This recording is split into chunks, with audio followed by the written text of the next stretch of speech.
ആരുടെ എന്തോ trophy? പാട്ടുപാടിയ trophy. രോഗി ഇച്ഛിച്ചതും വൈദ്യം കൽപ്പിച്ചതും മിൽക്ക് കവർ ചെയ്തോ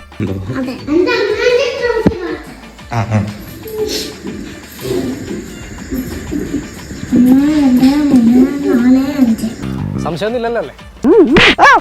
എന്താണ് ഉണ്ണിത്താനെ പ്രശ്നം? എന്തിനാ അവനെ തല്ലിയത്? അത് അവന്റെ ഷെയറാ. അരമണിക്കൂർ ഇടവിട്ട് അവനത് കിട്ടണം. അതായത് കൊല്ലം സുധി എന്ന കലാകാരന് കിട്ടിയ പുരസ്കാരങ്ങളെല്ലാം കട്ടിലിനടിയിൽ. ഈശ്വര, ഞാൻ എന്തായി കേൾക്കണേ? സത്യമാണ്. ഈ പിള്ള മനസ്സിൽ കള്ളമില്ലെന്ന് പറയുന്നത് എത്രമാത്രം ശരിയാണെന്ന് ആ ഒരു വീഡിയോ കണ്ടപ്പോ എനിക്ക് മനസ്സിലായി. പോകെ എല്ലാം വിശദമായി ഞാൻ പറഞ്ഞു തരാം.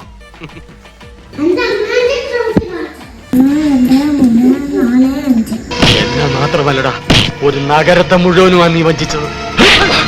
അമ്മ യുവകലാകാരിയും ആളുകളുടെ മലം കവർന്ന രേണുസുധിക്ക് കിട്ടിയ ട്രോഫികളാണ് നിങ്ങൾ ഇപ്പോൾ കണ്ടത്. തനിക്ക് നാണമില്ലടോ ഇങ്ങനെ കട്ടുമൂട്ടിച്ച് ആളെ പറ്റിച്ച്? റെണാസുനിക്ക് കിട്ടിയ ട്രോഫികൾ. അച്ഛന് കിട്ടിയ ട്രോഫി കട്ടിലിനടി.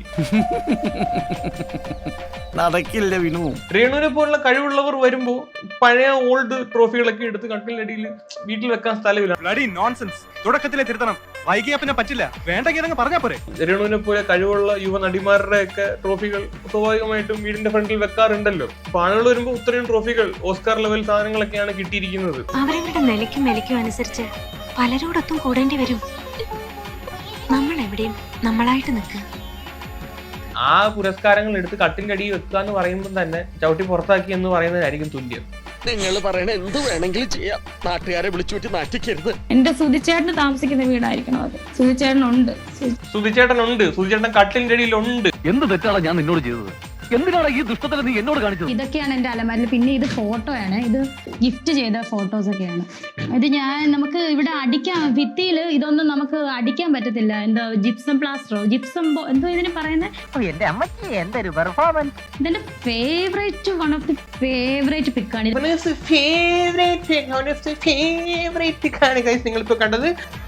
വെറുതെ എന്തിനാ മനുഷ്യന്മാരെ കൊണ്ട് പറയിപ്പിക്കുന്നേ? ചാരി വെക്കാൻ സ്ഥലമുണ്ടോ? ചാരി വെക്കാനും പോലും സ്ഥലമില്ലാത്ത വീടാണെന്ന് തോന്നുന്നു. നമ്മളൊക്കെ എന്തെങ്കിലും ചെയ്താൽ വല്ലതും ആവൂ?